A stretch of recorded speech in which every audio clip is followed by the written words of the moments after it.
साहब ने कहा अपने अंदर के सारे दुर्मति को दूर कीजिए। अगर जीवन अच्छा चाहते हो, सुखमय जीवन चाहते हो, तो केवल एक ही काम करो, अपने अंदर के सारे दुर्मतियों को, सारे गलत विचारधारा को, सारे गलत मानंदी को दूर कीजिए।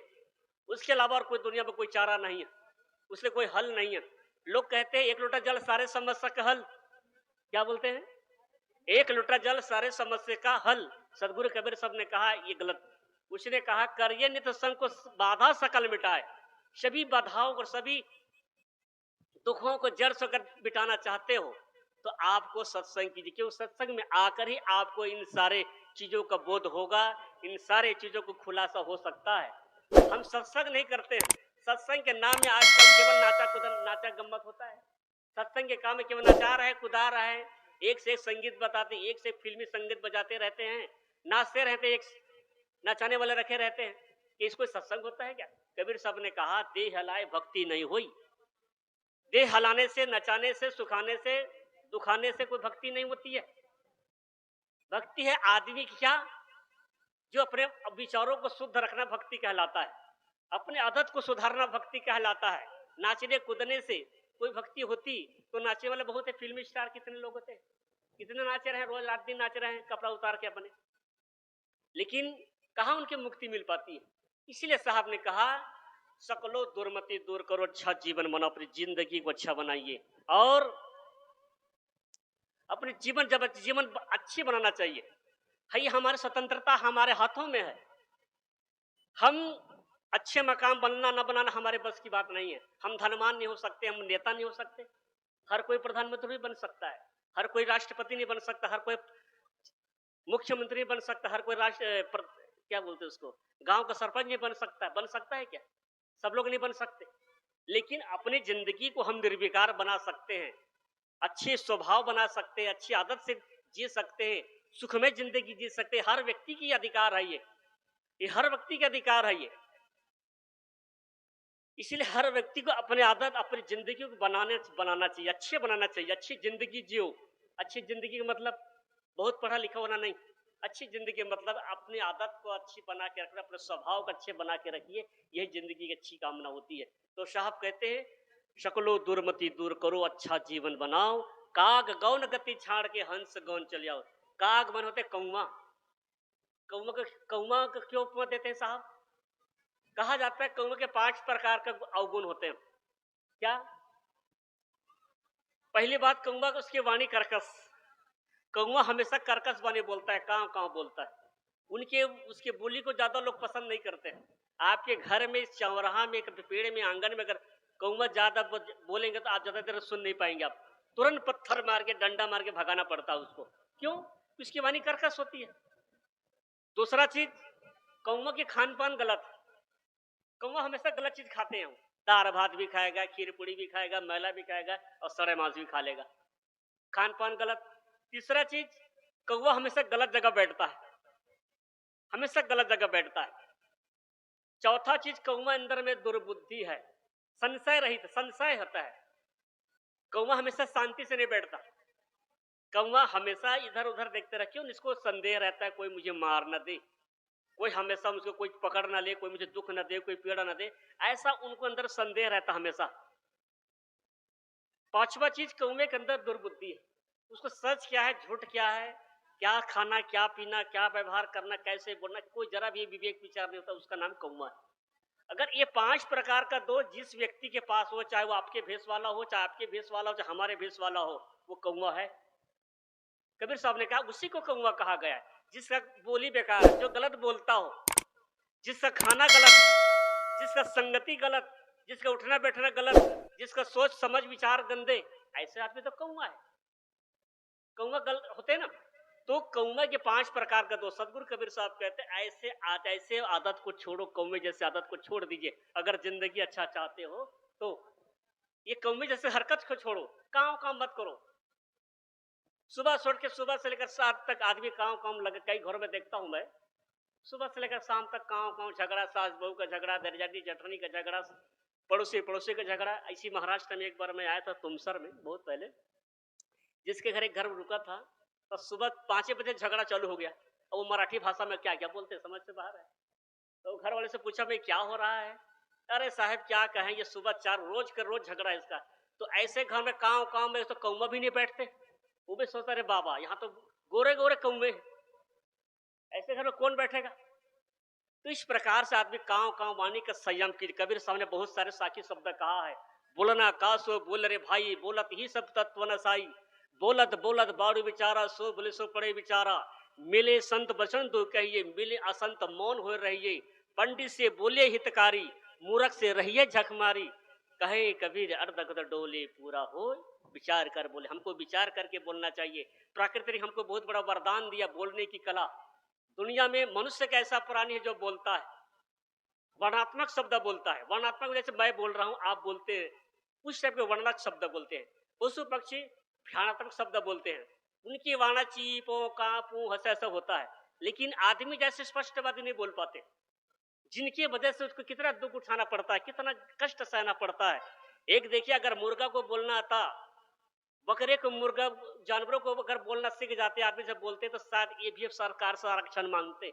मांगते कि नहीं मांगते कि भाई हमारे वंशज को बचाओ, हमारे परिवार को बचाओ, हमारे कुल को बचाओ, क्योंकि ये मनुष्य ने हमको मार मार के खा रहा है। तो सरकार मोदी जैसे वो भी आरक्षण मांगते, रामलीला मैदान में जाके धरना देती। अभी क्यों नहीं कर पाते? क्योंकि बोलना नहीं आता है, इसलिए नहीं बोल सकते, इसलिए मारा जाता है, काटा जाता है।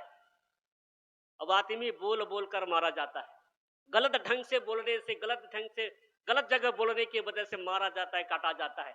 झगड़े का कारण क्या है? पारिवारिक कलह में सबसे बड़े झगड़ा का कारण है बोली। इसलिए कहते हैं, भगवान राजेश ने कहते हैं, अगर आदमी चुप रहना सीख जाए तो 75-80% झगड़ा घर का है ऑटोमेटिक मिट जाएगा। लेकिन लोग बोलना नहीं जानते, ना बोलने के जानने के कारण से झगड़े का कारण बनता है। साहब कहते हैं, कौवे जैसे हरकत, कौवे जैसे बानी मत बोलो। सुंदर बोलो, मीठा बोलो, प्रेम से बोलो, धीरे बोलो और सत्य बोलो। ये वाणी का समय है। इस प्रकार से अपने खान पान को भी सुधारना चाहिए। जैसे कौवे गलत खाता है, उसे खान पान का सुधार होना चाहिए। बीड़ी, गलत चीजों कभी भी खान पान नहीं होना चाहिए। हमारे पौराणिक करपंथी ने कहा, जैसे खाए अन्न वैसा होए मन, जैसे पिए पानी वैसे बने वाणी। गुरु बनाओ जान के, पानी पियो छान के। हमारे आज से, हमारे कबीर पंथ में बहुत पुरानी कहावत सब चीजें हैं। आज वो लागू सरकार का कानून बन गया, पानी छान कर पियो। हमारे संत लोग कहते थे, आज सरकार ने उसका कानून बना दिया, जगह जगह लिखा रहता है, गांव के दीवालों में लिखा, पानी छान कर पियो, उबाल कर पियो। लिखा रहता है कि नहीं? खुले शौच मत जाओ। ये कबीर साहब की देन है। ये इसलिए कहा जाता है आज का युग कबीर का युग है। क्या कबीर साहब का युग है। जिस कबीर साहब ने 600 वर्ष पूर्व जिन जिन बातों को कहा, आज सरकार का कानून बन गया। वो कबीर साहब ने क्या कहा, कोई नारी पुरुष नहीं है, सबका समानता का अधिकार होना चाहिए। तो सबको देखिए, सबका समानता। इस महिलाओं को, माताओं बहनों को 40% आरक्षण मिल गया कि नहीं? खुले में सोच मत जाओ। उसने, सरकार ने पाबंदी कर, हमारे तरफ तो उधर केस दंड देते हैं अगर खुला में सोच जाएगा तो। इसी प्रकार साफ सफाई के बारे में, जाति पात के बारे में, कोई जाति छोटा बड़ा नहीं होता है, इस पर कानून बना दिया लोगों ने। तो आज का युग कबीर का युग है। लोग कहते हैं आज का युग कल युग है। क्या बोलते हैं? कल युग। कल मतलब पाप का युग।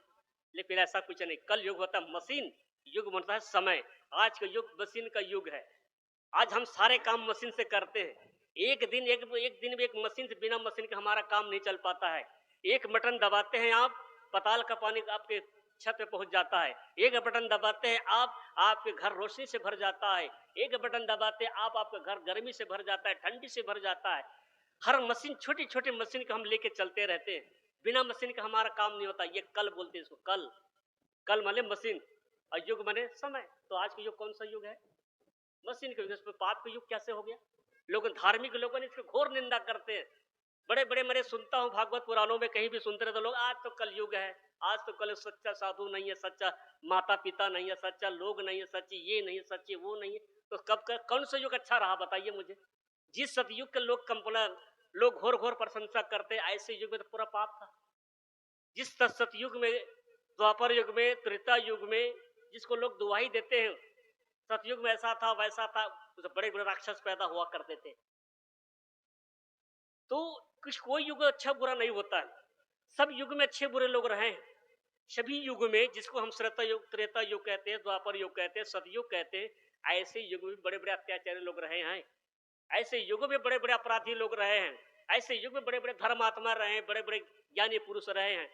इसलिए कोई समय बुरा नहीं होता है, न कोई समय सर्वथा सही नहीं होता है। इसलिए विवेक और विचार से अपनी जिंदगी हमको जीना चाहिए। तो मैं सदगुरु तुम्हें कह रहा था कौवे की, कौवे ने खान पान बिगड़ा रहता है, इसलिए गलत खान पान का सुधार हमको करना चाहिए। साफ सफाई के विशेष ध्यान देना चाहिए, खासकर माताओं बहनों को। बेकार में जो मुंदरी उंदरी पहने रहते हैं भोजन बनाते समय, इसका भी नहीं पहनना चाहिए। केवल केवल गंदगी पालना है, इससे कुछ नहीं करना है।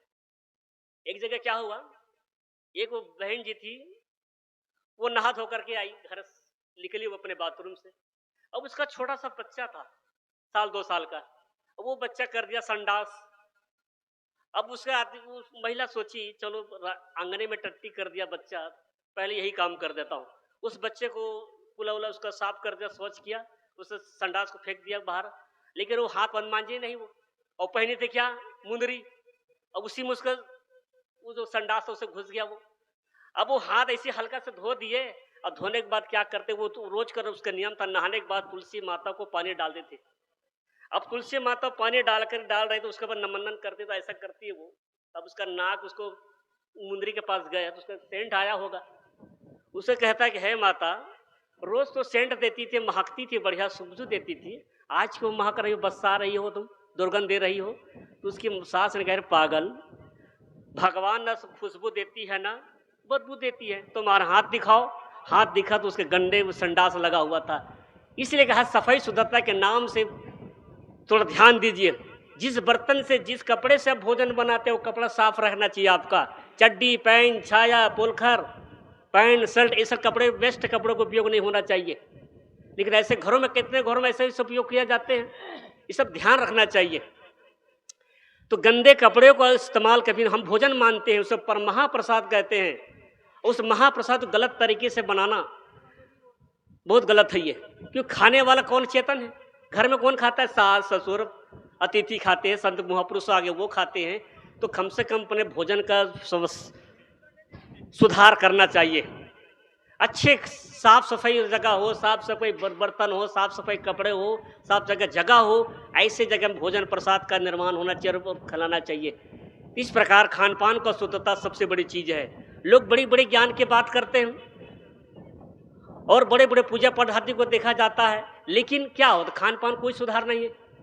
1 महीना बोले बम, 11 महीना तौले कम, 9 महीना दुर्गा पूजा, 9 दिन दुर्गा पूजा, 10वें दिन मुर्गा पूजा, एक राधे श्याम 2 अंडे सुबह शाम। तो ऐसे कोई पूजा पाठ नहीं होती। इसलिए खान पान का सुधार होना चाहिए। आप किस पंथ से जुड़े हुए हो, आप किस गुरु से जुड़े हुए हो, किस घंटा पूजा पाठ करते हैं, कैसे देवी देवता को मानते हैं, इससे कोई आपका लेना देना नहीं, आपके भी नीचे मामला है। लेकिन आपका खान पान कैसा है, ये सबसे बड़ी चीज है। इसलिए खान पान को सुधारिए और साफ सफाई से रखिए। इस प्रकार से सदगुरु कबीर साहब ने कहा। तो ये हंस कौवे की जो मैं बता रहा था, ये सब के इसी प्रकार से कौवे की संगति गलत है, हमेशा गलत जगह बैठता है।